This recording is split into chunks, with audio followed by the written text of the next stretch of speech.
This station is now the ultimate power in the universe. Assalamualaikum, Maida. My style is impetuous, my defense is impregnable, and I'm just ferocious. I want your heart, I want to eat his children. Praise be to Allah. Anda sedang mendengar Kinabalu Podcast, podcast nomor 1 di Sabah, hosted by Ricardo, Kenny and Faizal. Podcast ini dibawakan khas kepada anda secara eksklusif oleh Kinabalu Jaguar FC, local NGO nombor 1 football team in Sabah that is on a run for the Malaysian M3 League Champions. Dan jangan lupa follow semua sosial media mereka dan layari laman sesawang www.kinabalujaguarfc.com.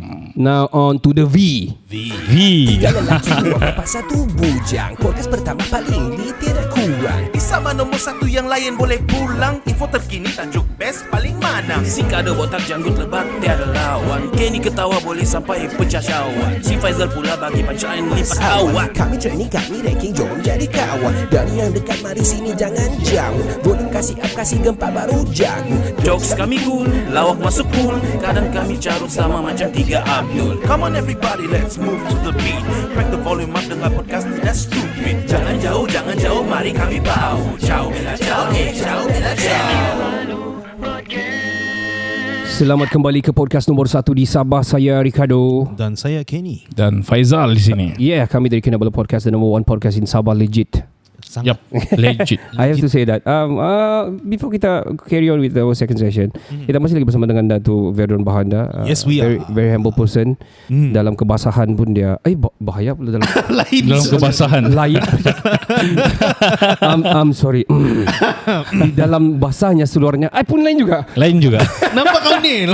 Gosh, what happened to me, man? Dalam keadaan dia basah kuyup pun, setelah mereda banjir, dia sudi datang bersama-sama dengan kita juga. Tapi sebelum kita bercerita kembali dengan Datuk Verdon, Kenny, if you have the ability ataupun opportunity yang ada, would you leave your work? Oh, definitely. Yeah? Definitely. Macam mana kau kalau kau ada satu peluang something, kau akan grab kau atau macam mana? Saya akan grab, tapi saya tidak akan tinggal kerja saya yang ada sekarang buat sementara waktu. Oh, ini bijak. Itu untuk secure kita punya kerja. Itu peluang tu sentiasa ada, cuma betul. kita tidak pasti mana satu peluang yang kita akan dapat. Kekalkan dia punya dia punya kestabilan. Tapi sebenarnya ada kata bidalan ni. Kau tadi bagi kita kata bidalan, kata patah. Dia kata dia kan anak di rumah menangis minta susu. Apa salah. Munyit di alam, my god, man. Macam mana saya tu munyit yang gagal loh kau guru BM. Aku lupa juga. Whatever lah. Kera disusukan something anak di rumah menangis lebih kurang gitu lah kan. So kita tidak mau berlaku begitu. Betul. So kepandaian adalah jangan dulu leave your job, tapi take the opportunity begitu kan. Take. Kalau rasa sudah stabil yang kita terpulang pada kita lah, kita mau tinggalkan kerja asal kita atau tidak. Kau berani di mana? Okay, kita tanya. Coba kita tanya Datuk. Datuk, what do you advise to us? Especially suddenly kami will work with the government and all. That's why we bound to some certain limitations, boundaries and all. Apa Datuk punya advice sama kami? Tiba-tiba dia bilang, kamu dah ni, we gonna dump you this money. Kau boleh start your business. And macam mana Datuk? How? Tell us that. Advise us. It depends on what kind of business that you want to in. Sebenarnya sekarang ni kita cukup mudah untuk berniaga. Kita ada macam-macam medium. Internet kita ada. So apa yang menyebabkan orang-orang yang bekerja ni, terutama sekali government servant, untuk buat penjagaan? Apa yang menyebabkan mereka tidak boleh buat penjagaan? Kan? Setahu saya, macam saya buat IT. IT, saya punya company, kita base di Singapore, kita ada office di Bangladesh, and then Cambodia, Hong Kong kita ada. Carry on. Tapi saya 2 tahun saya tidak pernah pergi keluar negara. Semua online and everything. Business masih jalan. Masih jalan lagi. Ada masalah ekonomi apa semua di Malaysia, we are not affected by that.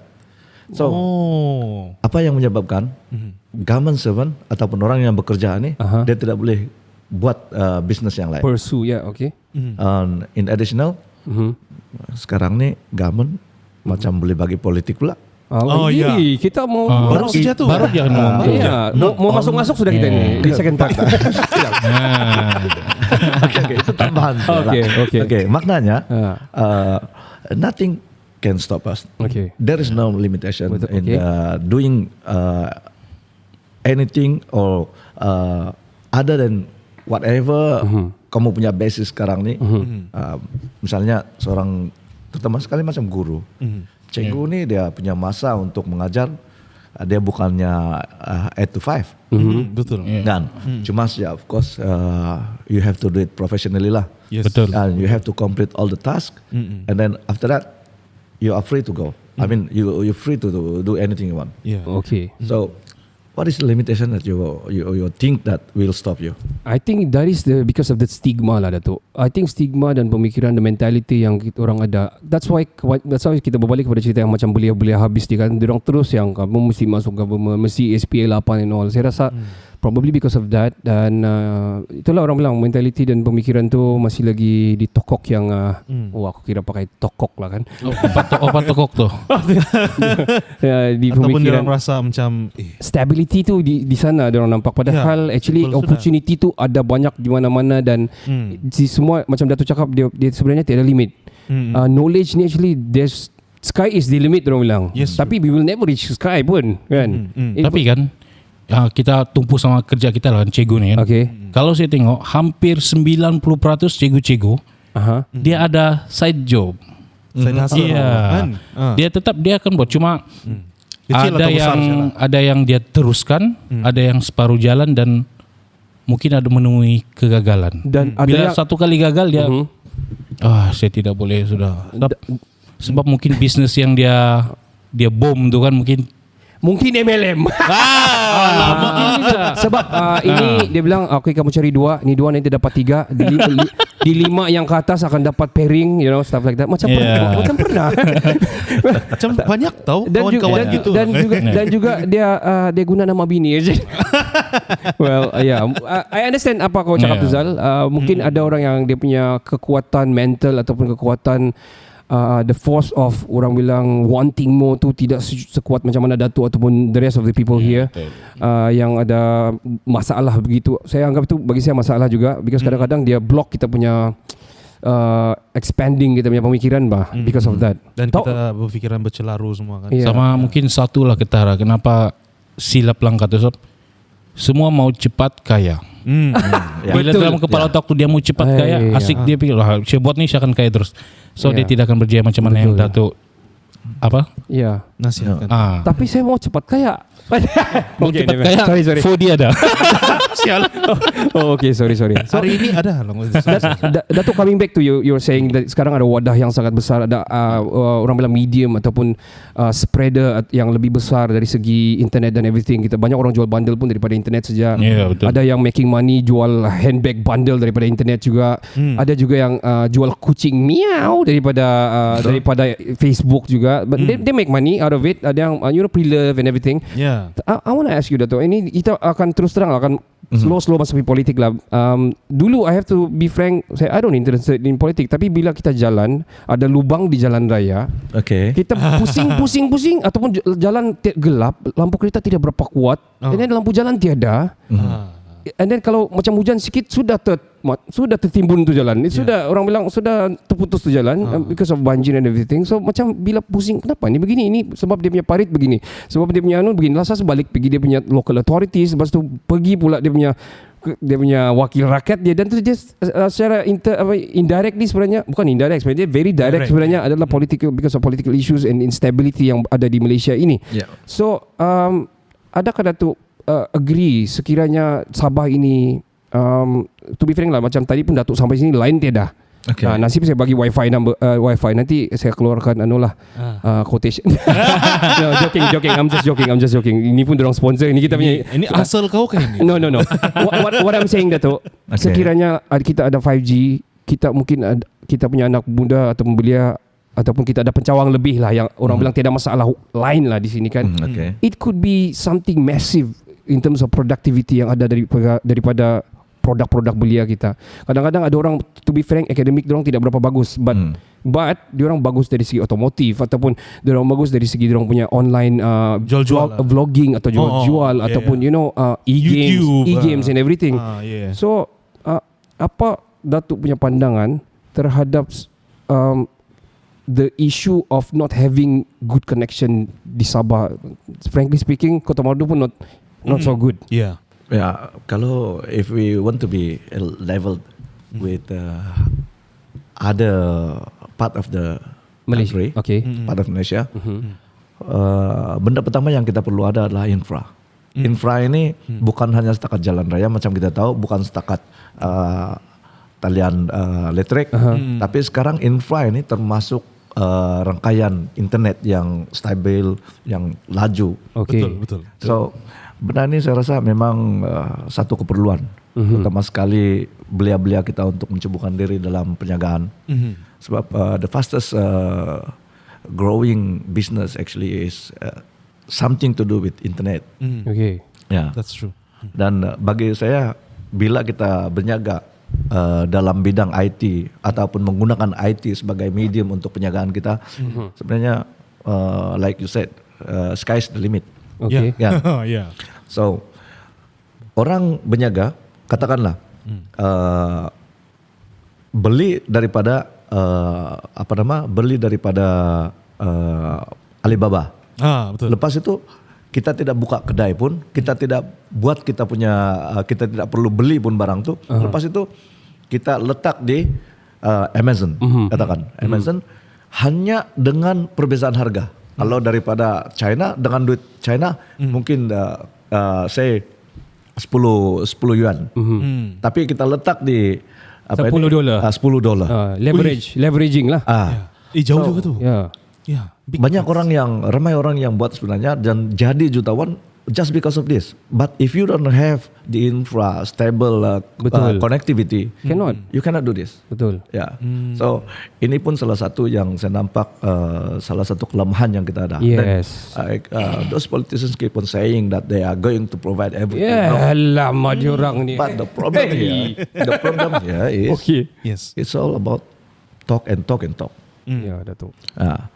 Bila sudah sampai kepada pelaksanaannya, saya nampak kebanyakannya cloud. Dia bukan honestly speaking. Dia bukan cloud, dia pergi angkasa dah, yang lain masuk pergi hutan Amazon. It's I have to say sucks seriously, betul. Banyak bincang, banyak cerita, banyak banyak banyak propaganda lah, cing. Okay. Alright, Datuk.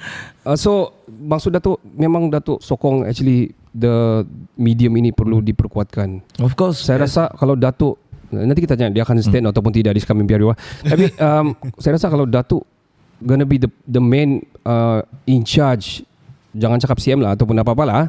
I think one of the thing yang Datuk akan orang bilang enforce adalah kekuatan infra.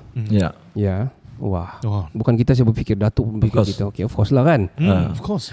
Okay, Datuk, we talk about the power of the internet and everything. Faizal, kini kami dah cerita hari tu, kalau kami YB di KM, apa kami mau buat? Kami dah cerita one of our episode we talk about that. Dan saya dah bercakap pasal di Kota Marudu specifically lah. We don't want to go large, tapi saya ada dua benda saya mau ada satu, of course 5G yang tiada masalah internet and everything. Secondly, saya mau ada satu big mall di Kota Marudu. Why? Because I think it will generate banyak benda dari segi retail dan juga dari segi peluang pekerjaan. Grab pun akan start and everything. So itu saya. Dan bila cerita pasal Faizal, kau masih ingat apa yang kau mau masa tu? Kau mau library kan? Kau mau library dan juga universiti di sini kan? First, kalau aku akan pastikan jalan semua di Kota Marudu ni ada jalan sampai senang dilalui, bukan seperti sekarang. Itu first yang mau. Tapi kau dah bercakap juga pasal library and all that. Itu sangat penting. Sana adalah gedung ilmu. Betul. Betul. Wow. Gedung. Kira kau pakai bahasa gedung lah kan. Bukan gedung mochen Bukan gedung tarik kecapi kenyang perut. So itu Faizal punya lah. Dia ada point dia juga lah yang mana betul library, contohlah state library yang second edition berada di Kota Marudu ataupun for example Kudat atau something like that, yang dah besar untuk orang boleh di dalam tu IT and everything semua ada disediakan. Dan Faizal juga cakap kalau ada universiti sini mungkin menjana something bukan menjana sesuatu yang lebih besar dari segi education lah, dari sudut education lah. Yes. Dan Kenny, what do you want last time? I don't remember. I think I mentioned taman. Oh, Komoot. And the apa tu? Yang Taman bunga. Like satu taman lah yang kita boleh buat like whatever recreation kah ataupun outdoor sports, something like that lah, skateboarding kah, something like that lah. Yeah. And the beautification of. Kenapa kita macam mau bagi report sama Datuk kami mau ini. Datuk kami mau ini. Tapi saya rasa wishlist. Ya, wishlist. Saya rasa macam Datuk pun mau memahami orang-orang tidak juga muda sangat. I'm coming to 40 this year. So tapi the younger atau bukan Gen Z, not boomer or something, I don't know. We are millennial. Millennials. Are we? You are. I'm not. Yes. I'm not. Oh, you are. Yeah. So okay. So macam mana dong berfikir kadang-kadang apabila kita pergi ke line politik ni, kita punya demografik bukan umur yang ini saja. Kita mau tahu pasal umur yang ini, macam mana dong berfikir and all. So itu adalah salah satu yang bukan permintaan lah, tapi yang kami fikirkan. Tapi komen Datuk macam contoh lah Datuk macam komen lah, bagi komen dengan permintaan kami ni, contoh kami punya fikiran ni. University and all, mall and all. Okay, bagi saya memang sebenarnya itu satu keperluan. Pertama sekali universiti yang bukan setakat macam apa yang kita nampak sekarang ni. Saya nampak ada OUM di Simpang tu. Yes. Tapi kita perlu ada satu kampus yang permanen lah. Betul. Di kawasan kita ni. Sebab yang saya nampak di sebelah utara, Sabah ini kita tiada satu college yang besar. Ya, betul. So, anak-anak kita ini terpaksa keluar. Dan salah satu masalah ibu bapa ini sekarang adalah perbelanjaan anak-anak bila keluar daripada kawasan kita. Yes, jauh. Perbelanjaan dia bertambah. Betul. Bukan saja setakat dari segi pendaftaran, tetapi perbelanjaan tiap-tiap bulan itu juga bertambah. Ada apa-apa masalah, anak mau terbang balik, itu satu masalah. Betul. But to achieve this all, this is will come from political will. Kita tidak boleh selalu saya cakap dengan orang kampung. Kalaupun kita hari-hari berdoa dengan Tuhan, kita hari-hari berdoa dengan Allah, tetapi tiada penyaluran kuasa yang diturunkan daripada Tuhan kepada orang yang sepatutnya menyampaikan kemudahan-kemudahan ini semua untuk baik kemudahan-kemudahan semua pun tidak akan menjadi. Wow. Because bagi saya the second biggest power selain daripada kuasa Tuhan itu adalah kuasa politik. Wow. Tanpa kuasa politik yang steady dan betul-betul ingin membantu secara ikhlas kepada masyarakat, benda ini semua tidak akan terjadi. Dan ini yang saya nampak berlaku sekarang. Sebelum ini berlaku, sekarang masih berlaku dan kemungkinan akan berlaku lagi lama. Sentiasa akan berlaku lagi lama. So let's talk about politics. Saya interject balik Datuk. Now we're talking about the political stability di Malaysia ni lah. In general lah, bahaya ni. No. I mean we are open to speak with this. Sebab saya rasa saya kadang-kadang kami kan macam stuck lah. Because apabila kita menyuarakan sesuatu, diorang rasa kita sudah jadi pembangkang. Yes. Tapi bila apabila tu pembangkang jadi kerajaan, diorang marah pula yang bercakap lagi. Diorang bilang something you have to do, gunakan saluran yang betul and everything. So bila masa kita mau bersuara ni, freedom to talk and all kan? Dan saya faham macam mana bezanya sistem liberal ataupun sistem demokrasi yang berbeza di setiap orang bilang negara-negara luar, ataupun contohnya lah Amerika ataupun let me stop you there. Okay, Datuk. Masalahnya kita sekarang ini kita punya mentality, terutama sekali pemimpin-pemimpin yang di atas ini tidak boleh menerima kritikan. Hai, ini siapa ni? Tidak boleh menerima kritikan. Siapapun yang kita nampak sudah ada beberapa kerajaan yang sebelum ini. Saya ingat ini adalah kerajaan yang ketiga di Malaysia lah, di Malaysia. Tapi bila orang-orang ini masih orang yang sama, kebanyakan daripada mereka ini tidak boleh menerima kritikan. Itu sebab, like you said, bila dulu kerajaan yang lama dikritik, kita dianggap sebagai pembangkang. Bila ditukar kerajaan masa itu oleh keseluruhan rakyat Malaysia, dan orang yang sama juga yang bersuara, sebab kenapa kita buat perubahan? Sebab kita perlukan orang yang betul-betul boleh memberikan yang terbaik kepada masyarakat. Tapi akhirnya benda yang sama berlaku. Because you know what? The same people still goes to the other side. Bilang orang lompat pati katak. Menjadi isu. Bagi saya sepatutnya isu-isu yang pasal pembangkang apa semua ini bila kita bercakap, it's not supposed to be like they treat us like always the pembangkang. Pasal apa? Sebenarnya ketidakpuasan hati itu bukan disebabkan oleh siapa kerajaan dan siapa pembangkang. Betul. Tapi disebabkan oleh servis kepada masyarakat. Betul. Well, Dato'. That's the key word. That's the key word. Service to the community. Yeah. What have you done to the community? I'm not gonna mention about Kota Marudu itself, Dato', because I think we are good with everybody lah. We have to say all the political people yang handling Kota Marudu. I think Datuk punya abang pun is actually Kota Marudu punya. Well, you have to be very transparent. Transparent lah Datuk. Datuk macam gini kan? Boleh kan Datuk? Really? Wow. If he did something wrong, you can say. Okay bro. Datuk bro aku. Mana sudah tulis lah?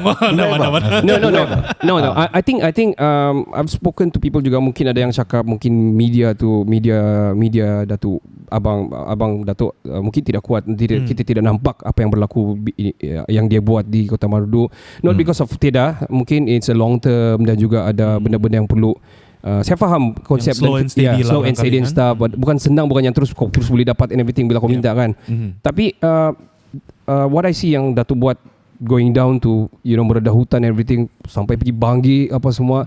Kadang I don't know, I keep on wondering apa Datuk ni buat sampai pergi Pitas. Ada orang di Pitas kan, to be frank, ada orang di kawasan yang ini tapi people di utara especially I think starting to get to know Datuk Verdon instead of ada Datuk yang sepatutnya standing for the bahagian. What is your comment about that, Datuk? Because you see, okay, for example, during the flood baru-baru. Okay, ini salah satu contoh saja lah. Semua pemimpin, where they went? They went to the PPS, Pusat Penempatan Sementara. Yes. Di Pusat Penempatan Sementara ini, NGO pergi sana, all the politicians went there. Apa yang berlaku? Dia orang tidak tengok orang-orang yang terperangkap di kawasan-kawasan kampung. Dia orang tengok yang terperangkap di pusat tanunya. Di kawasan di penempatan sementara itu, sebenarnya saya boleh kata makanan sudah tidak jadi masalah. Dan ramai yang bantu NGO. Wah, well covered. The big politicians all went there.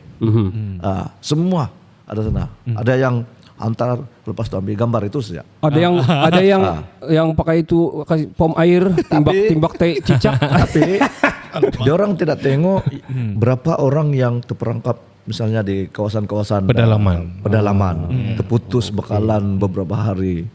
So bila kita nampak ada ruang kekosongan di situ, so we try to help them. Kita coba untuk isi kekosongan itu. Kita bukan nak challenge siapa-siapa. Macam saya I have never in my mind that I want to challenge anybody. Okay. No. Cuma kita pun try untuk bantu juga sama-sama. Cuma saja mungkin cara saya ada lain sedikit sebab turun padang punya jenis. Ya, saya bukan jenis yang suruh orang. Saya mau saya sendiri tengok. Sebab kita pun daripada kecil memang sudah kena train. We are well trained for that. Iyalah. Kita memang orang yang memang tough lah kan. Ya, betul. Itu sebab jadi born pendek. And breed. Yes. Kita punya size pun tidak boleh besar sudah. Hari-hari. Hari-hari punchline Datuk. Dia bagi punchline subtle masuk. Betul. Man, okay. Maybe that is one factor that my size is not so big. Size boleh berubah Datuk kalau bergemuk. Kan bergemuk dan berkurus. I rather keep this. Body shaming sudah tu. No. Sorry. It's okay. Memang kami gemuk-gemuk juga ni. Cukup makan. Daddy body is sexy. Untuk kau makluman kamu, Datuk kalau dia ada peluang main bola kan, he will play football tau. Kalau macam kamu ni tinggi-tinggi semua, besar badan sikit tidak apa. Kalau macam saya ni pendek, kalau besar badan macam bola tau. Kalau tidak pun macam bola sepak punya bola, tapi macam bola rugby. Dato kan orang selalu cap Sabani pindik-pindik taga. Ya. Doraemon. Bilang. Bukanlah Doraemon. Well, saya faham. I think coming to what you were saying about the difference between you and the other people atau the other politician yang mungkin saya faham juga. Tapi kekuatan media tu yang juga saya rasa ahli politik yang lain perlu ikuti apa yang Dato buat. Sebab the updates even di TikTok Dato ada ini, I think dorang patut buat begitu so that people know, supaya dorang tidak mentality dorang bertukar sikit lah. Oh Dato ni turun padang pula. Oh iya Dato ni Dato ni kadang-kadang dia menari TikTok pula kan. Well, we don't know. I mean very down to earth and stuff lah. So itu very in the know, in the trend. Yes. So coming to that, coming about internet and everything, saya mau lari sikit daripada politik. Nanti kita masuk balik. Politik ni very interesting sebenarnya. It's very vast kan. I want to ask you about sports itself, Dato. Kita akan cerita nanti kita Jaga FC di product talk kita. Tapi I want to talk about the e-games yang tengah naik saya rasa sekarang, especially during PKP, during ini kita punya quarantine and kita punya PKP ni lah. Dan banyak orang started to play games, online gaming and everything. Apa Dato punya take dengan itu? Sebab dia really can make money actually sebenarnya. Tapi itulah back to the line juga, kita punya internet and everything. Tapi macam for example yang easy like macam PUBG, people are making money out of it. Apa Dato punya pandangan? Adakah e-games ni atau macam FIFA, PS4 and everything ni, kalau adakah perlu diperkembangkan lagi ataupun what the government should do? Bagi saya galakan perlu diberikan. Okay. Sebab bukan semua youngsters ni yang suka outdoors game. Nah, bukan semua. Even anak saya sendiri pun dia tidak suka outdoors game. Saya paksa anak saya main bola sampai nangis. Siapa lah yang suka tu? Okay. So instead of they are doing nothing, we better push them or guide them into something else that perhaps they can do something. Fill their time. Bukan setakat filling time, tapi akhirnya dia akan memberikan mereka pulangan. Oh iya. Sebab saya nampak ramai juga youngsters yang bergiat macam dalam sukan e-sport ini. Main PUBG and all. Akhirnya dia orang pun dapat duit. Kan? So, banyak lagi tuh.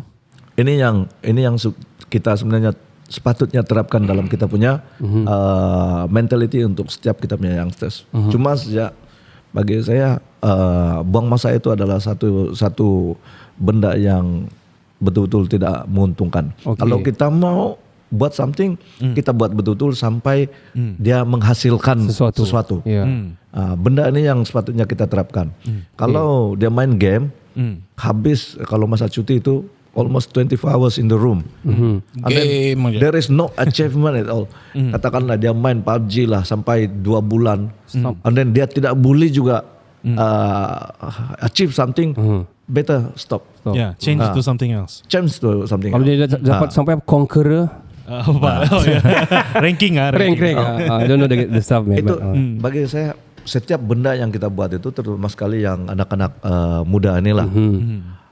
Jangan buat benda yang kita buat untuk suka-suka saja. Buat suka-suka akhirnya dia akan jadi habit. Habit itu, kalau habit itu mendatangkan faedah, akhirnya dia tidak perlu minta kredit daripada bapak mama. Betul. Akhirnya itu adalah benda yang baik. Tapi kalau tiap-tiap minggu minta top up daripada bapak mama, tapi sudah bertahun-tahun main e-sport, better stop, buang tu telefon di laut. Do something else. Change to something else. Buang masa begitu bertahun, terperap di situ. Lepas itu knowledge, actually kalau bukan niat kita untuk belajar sesuatu, kita tutup kita punya minda untuk benda yang lain. Tapi kalau kita mau belajar sesuatu, dalam apa bentuk pun kita boleh maju. So itu yang saya kata, bagi saya target kita itu. What is our target? What is our destination? Our aim apa sebenarnya kan? Begitu. What do you want in life? Yes. I want to be a conqueror. Well, tapi I understand sometimes macam some people yang sudah bekerja pun masih buat benda tu because maybe itu bagi orang is a hobby and everything lah kan. I mean it's okay, but macam soalan itu berbalik kepada soalan itu tadi macam for the youngsters lah. Kalau tidak memberikan hasil, kenapa mau membuang hasil? Minta top up and everything kan, saya faham. Tapi maksud Dato' tadi dorongan itu perlu ada, penggalakan itu perlu ada dari segi, sebab e-games ni tengah naik kan. To be frank, macam Dota 2 yang dorang buat di international level, dia melebihi satu golf punya tournament tau Dato'. Macam more than berapa juta.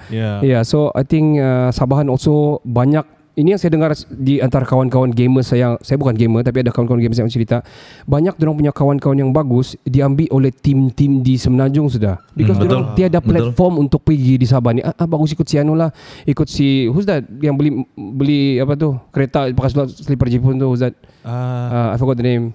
Lupa. Tapi orang kuat game lah di Malaysia, number one lah. So dorang ambil banyak di Sabahan. Sayang itu orang bilang dia punya umpama macam Sabah ni kurang dia punya anu lah kan, platform macam yang macam ini ni. Kita perlu ada wakil sendiri daripada dipinjamkan di luar gitu kan. We need to have our own. So I guess if you're passionate with it, make sure dia ada pulangan. Betul. Gitu kan? Kenapa kau berpeluh? Macam kau berpeluh situ. Kau lapar kah? Saya panas loh. Okay Dato', we're gonna take a short break. Kita akan kembali di part yang ketiga. Dan di part ketiga ni kita akan full with mostly games, tapi kita selit-selit juga cerita-cerita pasal apa-apa yang kita mau tanya pasal Dato' lah, yang boleh memberikan inspirasi kepada kita. I think we're gonna take a short break and we will be right back right after this. Please don't go anywhere. Kita bersama dengan pesanan-pesanan penaja kita. Oh iya, saya Raja Razi dari OK Let's Go Singapore. Korang sedang mendengar Kinabalu Podcast nombor 1 di Sabah.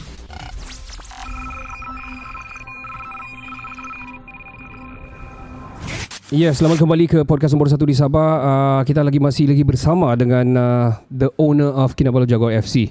Dato' V. Dato' Verdon yang sangat santai bercerita sama kami. Dan kalau belum dengar dia punya episod bersama kami, boleh dengar yang sebelum-sebelum ni lah, for sure. Bercerita tentang bola sepak, Dato'. I know you play football, and saya rasa apabila ada masa terluang saja, that's why Dato' jawab tadi bola sepak dulu.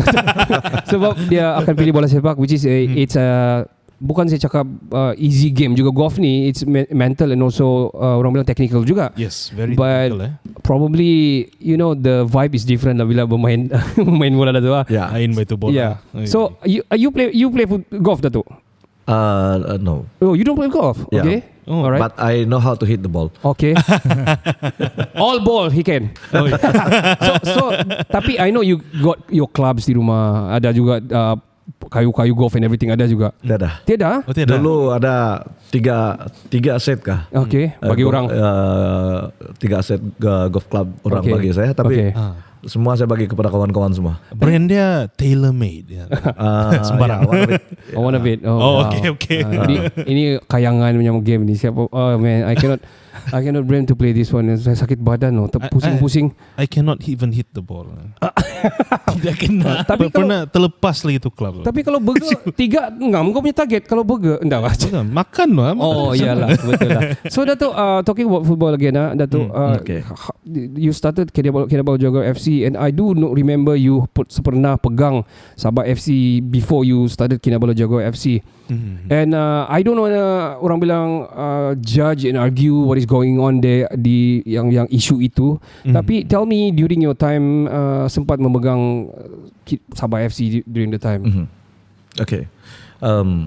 Sebenarnya untuk terlibat dalam football industry ini memang sudah lama. Okay. Cuma because of my time was very limited that time.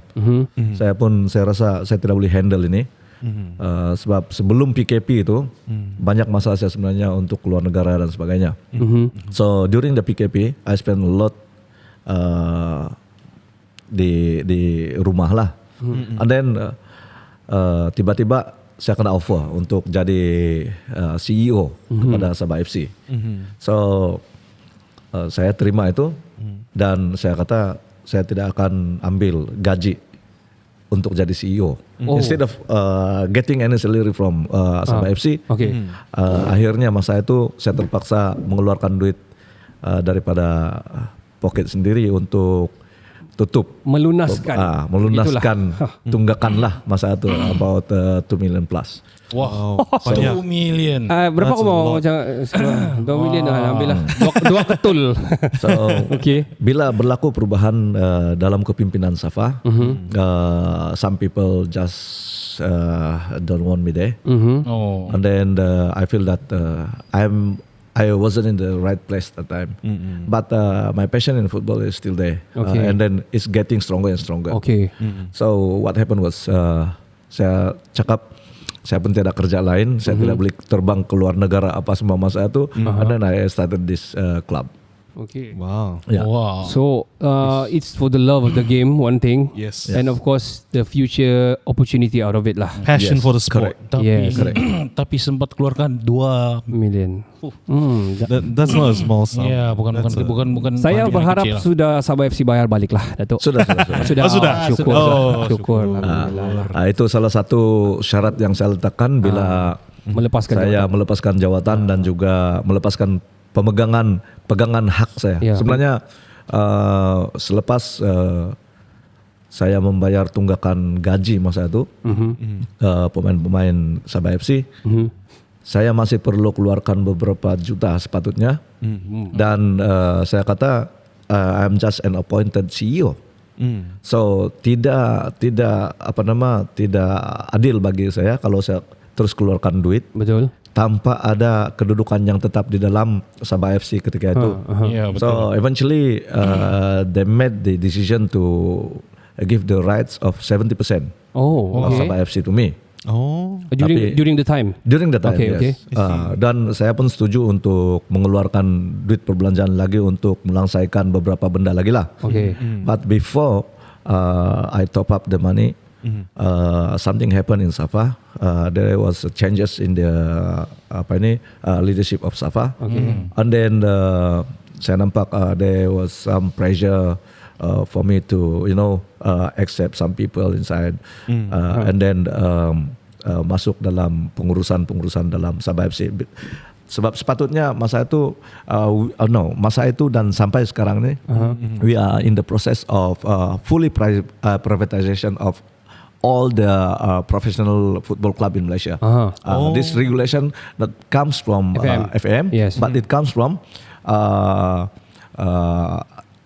AFC. Yes, AFC. Ini regulation daripada AFC. Wajib. And then by next year, all this professional football club in Malaysia supposed to be fully privatized. Maknanya dia tidak boleh dimiliki oleh sama ada persatuan ataupun kerajaan. Yes. So itu sebab saya kata untuk saya mengeluarkan duit lagi, saya kata you have to give me the rights. So bila dorang sudah bagi saya 70%, I become the largest stakeholder the owner, majority shareholder lah, for I think less than 1 month. Less than 1 month. It's a clever move though, buat begitu. For me it's a clever move. And Datuk, apabila Datuk pegang tu, and Datuk sempat orang bilang reorganize everything juga dan bantulah apa yang berlaku dengan Sabah masa itu. Because during the time pun I do remember bila kami friendly di sana, and asal kami main for example sintetik punya kan, we have to pay the field, tak boleh separuh-separuh, kami bayar full, and kami bayar lagi ref. Padahal diorang call us up to play with them. Kami datang dari Kota Marudu, I have to fork out money and buses and as well makan players. You know this ball game Datuk kan. So and then sekarang kami terpaksa malam main is 500 something. We have to pay that. So macam I don't know what happened, tapi I do remember yang some numbers yang orang bilang, because Likas Stadium is owned by the government. Itu adalah kan, itu adalah stadium untuk semua, stadium awam orang bilang kan. Betul. Bukan milik Jadi this particular team mesti berbayar lah apabila menggunakan. I see. We're gonna take a short break, Datuk. We will be right back right after this. Kita akan bersama-sama dengan Datuk sekejap lagi, dan kita akan kembali selepas ini. Untuk mengetahui lebih lanjut kepada mereka, boleh follow all the social derang kan di Instagram saya rasa ada, also di Facebook yang ada banyak followers juga, and also dia punya website www.kinabalujagorfc.com.